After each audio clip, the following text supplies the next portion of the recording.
Hello everyone and welcome to Blockbuster Battle. In this here video, we're going to be looking at two major franchises or studios and comparing them. Our goal here is to figure out who has the best of the blockbusters. Alan, Christian, thank you so much for joining me for this video. Thanks for having I me. am excited because this is a topic I brought to you because again, we kind of talked about this in a similar video where I like talking about as many movies as possible with you. If we can shove them all in at one time, let's do it.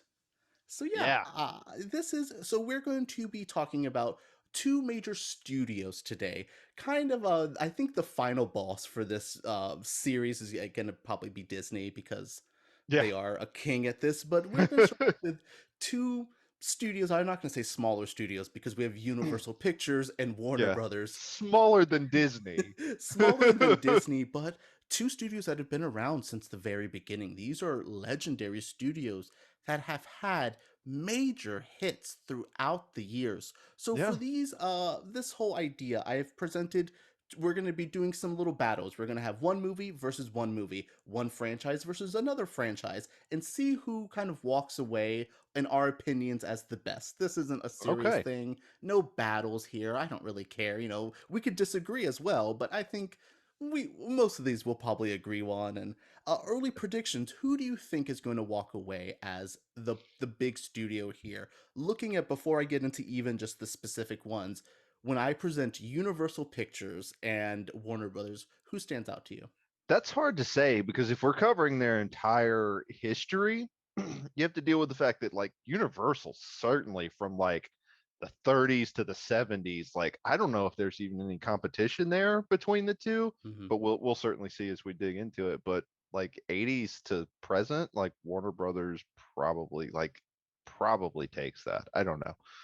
I thought that too. I did kind of keep out a lot of the older ones because Warner Brothers is a little bit handicapped for a while, where like they didn't really have a lot, or they have Mm, some NGM stuff like Gone with the Wind, or things yeah. like Wizard of Oz has kind of floated around. It's like an MGM thing, but who owns MGM now? Really, those are things. Even Yeah. like James Bond is in the House of Warner Brothers right now, but just for one movie, and it doesn't really count. Yeah. So yes, let's start off. To me, some of these studios' earliest blockbusters, and I'm talking about big films. So for Universal, we have Jaws, and for Warner Brothers, we have Blade Runner. So it's not fair box office wise because Blade Runner No, was certainly not. definitely a financial flop. But for this criteria, I'm kind of going in pop culture legacy. I'm talking about what the actual film is, what how we personally feel. So when you're looking at Jaws, the first film, not the sequels, we talked about that Mm. in another video, and Blade Runner, who do you think is the stronger one? Who do you think the studio has a bigger hit on their hand? Well, even if you're disregarding box office, like you said, it took Ridley Scott 20 years to get Blade Runner right. And in some ways he backpedaled. Blade Runner, this is an odd position to be put in, and I'm glad that you're doing this because you know Blade Runner is my favorite movie. Hmm. But I don't even think I can make the argument that it is a heavier hitter than Jaws. Like culturally, artistically, I mean, artistically, maybe I could make that argument, That's but that's where I do that's where I kind of struggled with of like artistic merit. Jaws in so many ways is a technical achievement, yeah, but art-wise, the script is yeah, good. It's not like the yeah, most groundbreaking. Where I do think Blade Runner sometimes says a lot with nothing. Sometimes it says too much when the yeah, voiceover's there. yes, But yeah, I thought this was an interesting battle because they're both very prestigious directors. I mean, this is Steven hmm, Spielberg and Ridley Scott, yeah, two great directors. I was going to do another Ridley Scott film that was in the 70s, but I found out that Alien is owned by 20th Century Fox, yep, not Warner Brothers. which So is now Disney. Disney. So again, Disney. That's the big monster at the end of that. That's Ghidorah of this, I think. So yes, Yeah, are you leaning towards Jaws? Because even though Jaws, this is kind I of our two favorite movies, battling it out. But yeah, I I have even to. yeah. I mean, I have to give it to Jaws. I mean, it's one, the moneymaker. Two, it's a technical achievement, culturally more impactful. Like Blade Runner might be the biggest cult film of all time, Mhm. but it's still pretty much cult film. Yeah, Okay, good. I definitely agree with you. I do think they both have very lasting legacies. I do agree with you that Blade Runner's legacy is more in the cult following. They tried to Yeah, make it a big mainstream movie with the last film, and we saw what happened. It's a cult movie, guys. I Keep it a liked cult it. movie. Yeah, no, and I'm not saying the movie again. I'm not saying it's bad. It's just a cult film. And Yeah. Jaws, I even think, let's say if we do a Jaws remake, I think it would do better than Blade Runner 2049 did. Oh yeah, it would. I'm not saying the Like quality. I think it would probably be I bad. I enjoyed the hell out of Blade Runner Yeah. 2049. It was probably my favorite film of that year. Hmm. Uh, it didn't need to exist. Yeah. Yeah, and nobody cared. Like people cared about as much as they should have been able to tell people would have cared, but Yeah. whatever. All Stop right. listening So to fans when you make your movies. yes. Speaking of, you brought me to a great battle here. We have Mhm. on side for Universal, Fast and the Furious. On Warner Brothers side, we have the DCEU. I wanted to do specifically This is fun. yeah, this is hard because I wanted to do all of DC, but that wouldn't be fair because then that would count like Yeah. Batman, and that would also count like Batman 89 and The Dark Knight, baby, like Yeah. Superman, like beats any of the Fast and Furious movies. Yeah. But yeah, just looking specifically at the DCEU, which would have started in Man of Steel, and just basically doesn't count Joker. Out of any of the new DC movies, Joker doesn't count. Yeah. And then with Fast and Furious, that's Fast and the Furious, which is a franchise we've talked about in this video. You guys can check it out up there. We both love, but who do you think is stronger here? Uh, in in almost every way, the Fast and the Furious. I'm sorry. I'm More money. sorry. They've More made more money. money. I think it has a I this is gonna pain me. It has a more cohesive storyline in the Fast and the Furious movies than Yes. the DC movie. Is it stupider? Yes, but marginally so. And it's crazy that they share similar actors. We have Gal Gadot and Dwayne Hmm. Johnson, who Yeah. are two DCEU people. Dwayne's hasn't come out yet, but yeah. So I think it's interesting because they are very comparable. These are very young male dominated franchises. These Hmm. are huge juggernauts. They Mm. both make money. Fast and the Furious movies, they make more money than DC movies, which that's a sentence that just came out of my mouth, and Yeah. that's insane to think. We live in a society that Fast and Furious movies do better than DC movies, and Yeah. it blows my mind. But yeah, this one, Universal might have two in a row right now because I really like the DCU, and I think there's movies. I obviously Batman v Superman is my favorite superhero film, but the rest of them, Wonder Woman 84, Shazam, Aquaman, these are not great films. Yeah. Where I only really think of, I don't really love Tokyo Drift. I like Tokyo Drift. Too I Fast, Too like Tokyo Furious Drift. is not a great movie. No. And the fourth Fast and Furious is a very forgettable movie. I think 4 and 6 are the forgettable ones out of Yeah. Fast. I think 1, 3, and 5 are just like Yeah, those are the. It's that. yeah. And I'm trying to It's think that of reverse Star Trek thing. Ooh, okay. So yes, all right. This is going to be interesting. Let's go to another battle here. What are you thinking Mhm. so far? Are you liking this little battle format? I think Yeah. it's I didn't realize how unfair this was gonna be to Warner Brothers. Uh Jurassic Park for Universal Hmm. versus Harry Potter. Now, I'm not a huge fan of either one of these franchises. So this helps me out a little bit because I am going to kind of step out of any bias here because I really don't care about either one. I don't know. I truly don't know. They both have had It's huge legacies. That's a big yeah. thing to look at. I think it's I think Harry Potter has to win that one. Even though I have very little affection for Harry Potter. Yeah. Uh, I really could have brought up Jurassic Park on our things that great movies with terrible nothing but It was on terrible my sequels list. list. I just ended up not talking about it because those sequels Yeah. aren't. But I do think, people. It's hard to deny though. Jurassic World has reinvented this Did franchise. it because that first one made money, and then that second Jurassic World seemed to be the worst idea in the history of anything. I haven't watched it yet I don't because know. The nothing there. Indoraptor like sneaks around and is like a horror movie character, and it's like campy and stupid. And I actually was like, oh, this is goofy, but Chris Pratt's insufferable in those movies. Yeah, I struggled with this one because I when I wrote this down, I was like, well, Jurassic Park wins because that first film is one of the best movies of all time. You know, damn Spielberg can really Yeah, make a great first film. No one can yeah, handle his franchises after. yeah. um, Well, even he couldn't make a good sequel to it I forgot because he he did. did The Lost World, Yeah, I and forgot he did Lost World. that's arguably the worst one, even with so much Jeff Goldblum. Oh Like man, I don't know. 3 is really bad. three is more entertaining. That is true. The Lost World is a snoozer. Like I do three get a is raptor that goes stupid. Balin. But I did have the toys from 2. I remember specifically that, like, the little Was a good RV set. thing, that Yeah. RV thing, I used to hang that off my bed and, like, act like a scene. Yeah. Redo that. Yeah.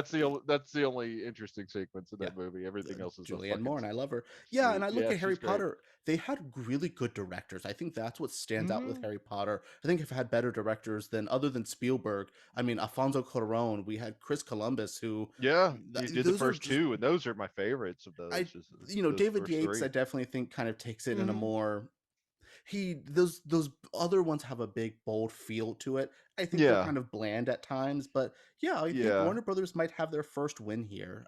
yeah, With a good franchise. You know, I think those Harry Potter movies are strong.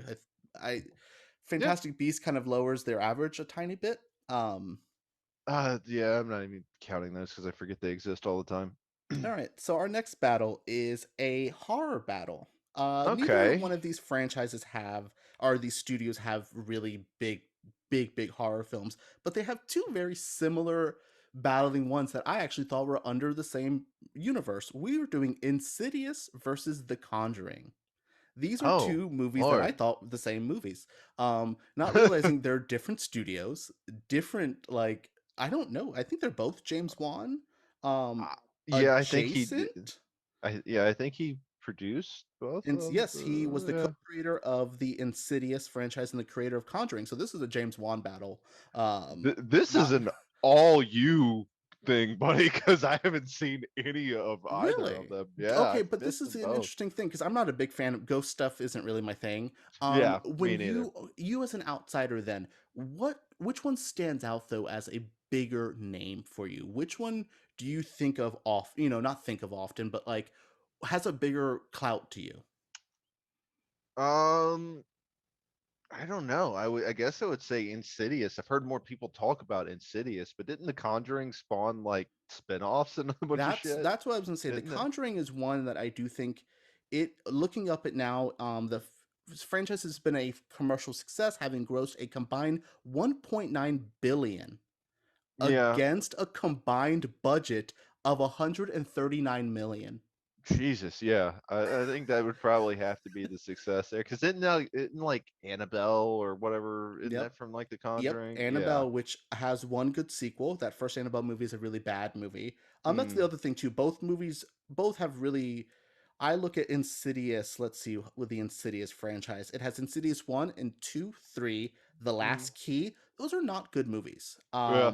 I would say The Conjuring. I think has a bigger impact. Minus that, because they are adapting those real life people who aren't Mm, great people. The Warrens, mm, Ed and Lorraine Warren, the ghost hunting people, uh, infamously not great people. But you know, that's Vera Farmiga and Patrick Wilson. They've had huge careers off those films. Like Patrick Wilson needed a hit because that boy could not land a franchise. oh man, he couldn't. He was And I he love was him. struggling. He's a He's great great. actor. Yeah. Like, and he does really well in these films. So yeah, this one was a little harder. I had to include some horror love on here because these are two major franchises. Though you Mhm. don't watch these movies, but you know of them. That's Yeah. what's these are two big things. So I'm gonna give Warner Brothers a little win over here. So this one, this last one I have isn't Okay. fair, but would be a tiebreaker. We have the Universal Monsters versus the MonsterVerse, which would be the latest Godzilla movies. So we have the iconic Universal lineup, though not all great. That's what's I look at the later ones. Anything post the '60s hasn't been great for that brand, minus the Mummy with Brendan Yeah. Fraser's a great movie. Yeah, which is Uh, not a horror movie. I mean, yeah, it's unfair, but you got to go Universal Monsters. Like, And I wanted to say though, just because like these MonsterVerse movies have kind of brought Godzilla and Kong to a new generation, which is true. admirable. I do give them credit for that. I maybe if you would have seen them, you should get on your watch of these movies eventually.